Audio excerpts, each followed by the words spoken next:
Por que as redes sociais não é para criança e adolescente?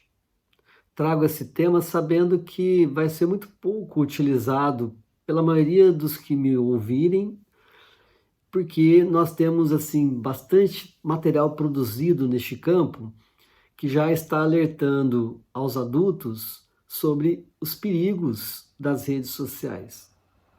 Tanto é que na Netflix você vai encontrar lá um documentário sobre o dilema das redes, que realmente apavora. Lendo 21 lições para o século XXI do Harari, também a gente fica muito aterrorizado. Se já afeta os adultos diretamente, sendo nós capazes de diferenciar as correlações de forças entre as pessoas, até pelo nosso campo de maturidade, imagine então vocês, crianças e adolescentes. Então aqui eu só vou citar alguns pontos para que você possa ficar um pouco mais atento. As redes sociais, elas são configuradas para o mundo adulto. Por isso que no mundo adulto você vai ter todo um processo de sedução, de atração, para que alguém possa te ouvir, te ver. Uma sociedade que caminha nessa necessidade da autoimagem, quando nasce uma rede social com bastante inteligência tecnológica, né, tecnologia da informação, que aí a gente vê que tem, por exemplo, um Facebook que dá a imagem de que você faz a sua imagem e constrói o seu próprio livro da sua história por você mesmo, onde você tem um Instagram, um Telegram, um WhatsApp, um YouTuber, que você se configura a partir da imagem que você vende. Então você vende uma imagem para ter conquistas, para ter processos de benefícios pessoais. Então este mundo ele é perverso. Por conta disso, a gente vai ter este mundo de adulto que é no circunspecto do mundo adulto. Isso é que nem um filme que é classificação indicativa para 18 anos, você autorizar uma criança de 5, 6 anos a assistir. Não vai colar. Então ela pode estar vendo coisas ali que ela não tem estrutura para pensar e saber o porquê aquilo está acontecendo naquele cenário, naquela situação. É a mesma coisa com as redes sociais. As crianças e adolescentes, vocês vão ver que não tem essa estrutura para poder lidar com este mundo do adulto. As redes sociais, elas são pautadas por conteúdos sérios. Eu estou aqui no YouTube tentando trazer conteúdos sérios, mas o próprio YouTuber tem muito mais conteúdos não científicos, de especulação e de mentiras, do que sérios, né? Você vê nas redes sociais, o Instagram.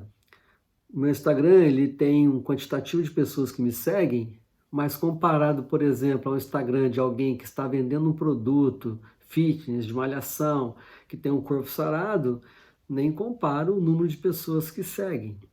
E fora que nós sabemos que muitas pessoas que têm estrutura financeira têm assim, financiamentos, né, publicitários, empresas digitais de publicidade que fazem a impulsionada, né, a distribuição, o tráfego de informação, que aí faz a pessoa bombar em conteúdo de visão, de percepção. É um jogo que, de alguma forma, uma criança não está estruturada para entender, porque ela não tem ainda a construção, tanto cognitiva como de maturidade emocional, para entender o jogo do outro. Então é muito parecido com o sujeito, por exemplo, que é pedófilo, um adulto, que quer conquistar uma criança para fazer sexo com uma criança. Então ela vai lá utilizar-se da ingenuidade da criança, do processo de sedução, e vai comprar a atenção dessa criança em troca de seu gozo sexual, cometendo assim um crime. Mas, pô, Jéssica, você está fazendo uma comparação, mas é uma comparação muito parecida. Porque um pai, uma mãe que autoriza crianças e adolescentes a terem redes sociais, a fazerem seus youtubers e de uma forma aleatória, solta, livre, olha, sinceridade, está colocando num cenário muito perigoso de muitos lobos, de muitas pessoas sedutoras querendo tirar algum proveito dessa criança e desse adolescente. A criança, ela não tem o potencial de perceber o jogo de sedução do outro. Tanto é que você não consegue pegar uma criança, por exemplo, de 5 anos, 6 anos, para jogar um jogo de regras bem estabelecidas. Uma escolinha, por exemplo, de vôlei para meninas ou meninos de 5 anos não vai funcionar com as regras de um jogo de vôlei. Uma escolinha de futebol também não vai ser da mesma forma. Aprender música para criança não segue o mesmo processo de aprendizado do adulto, que já vai direto em partitura, que vai direto já na métrica da música. Para crianças, a forma de aprender música depende de todo um processo de maturidade, de sensibilização musical. Eu estou fazendo esses comparativos para vocês perceberem que quando um pai ou uma mãe autoriza uma criança a ter a sua rede social, Face, Instagram, e manusear o WhatsApp normalmente, né, tendo o próprio WhatsApp dela e de forma livre, e também quando ela começa a navegar o YouTuber buscando qualquer coisa que seja engraçada para atraí-la, o pai e a mãe tá dizendo, ou o educador está dizendo, olha, você já está pronto para jogar esse jogo. Assim como se você colocar crianças de 5 anos para jogar um jogo no campo de futebol. Vai ser um bando de crianças correndo atrás da mesma bola e ninguém vai respeitar a regra, colocação de campo e assim por diante. São parâmetros que eu estou fazendo para ver se a gente começa a perceber que neste mundo de redes sociais, que é o espaço de adulto, criança não pode entrar desta forma. Uma coisa é a criança ver você entrando, outra coisa é você partilhar alguma coisa com a criança estando junto dela. Outra coisa é você dar a conta para ela ter a conta dela, o domínio sobre o que ela está fazendo. E tem outras derivações complicadas dessa questão da infância. Também a exposição que uma criança coloca à própria família dela.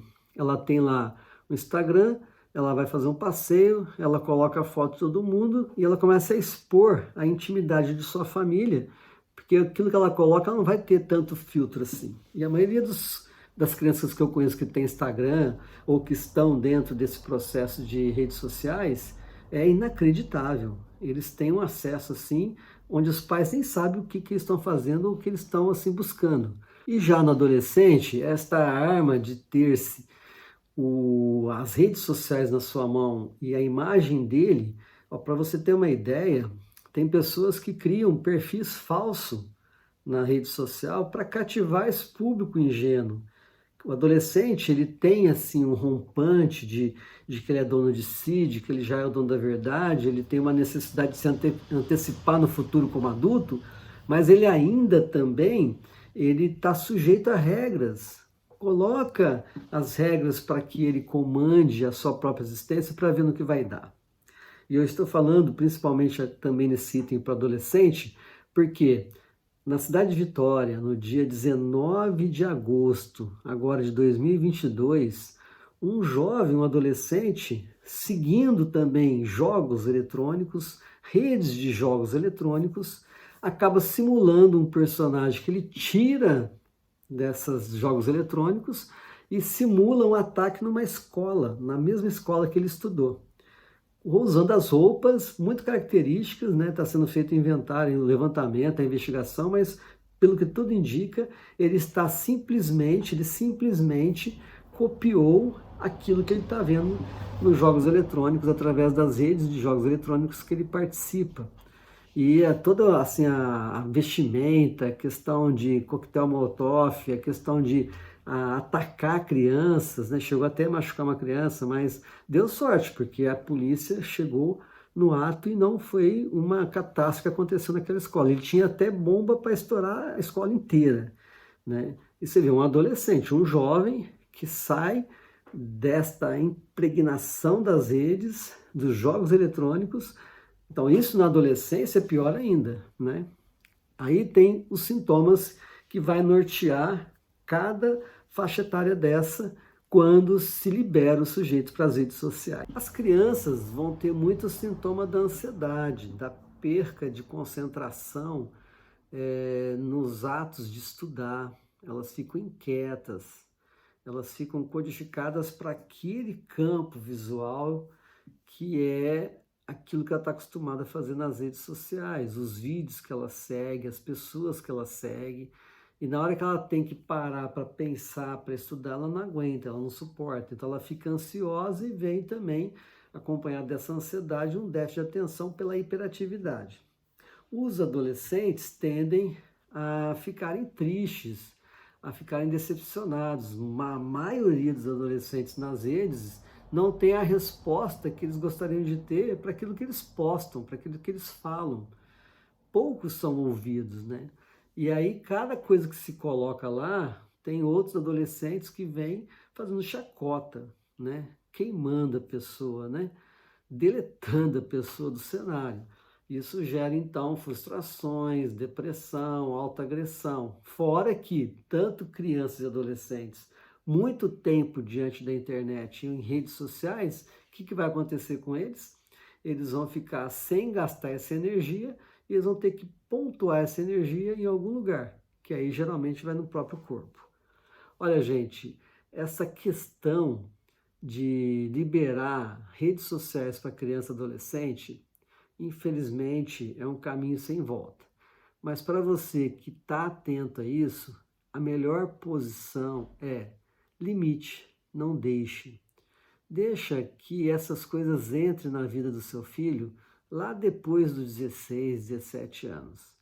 Se você conseguir fazer isto, você vai ver a diferença depois, ao longo dos anos, em comparação àquelas outras crianças e adolescentes que os pais não fizeram nada. O seu filho vai estar ganhando muito mais em relação a se desenvolver na educação, na perspectiva profissional e na estabilidade emocional. Do contrário, você vai pagar caro sobre essa falta de atitude em relação ao controle dos seus filhos no acesso às redes sociais, principalmente nessa faixa etária entre crianças e adolescentes. Fica aqui esse tema e espero que você possa degustar e trocar mais ideias com seus parceiros, parceiras, para tomarem atitudes mais definitivas em relação às redes sociais. Um abraço e muito obrigado pela sua atenção.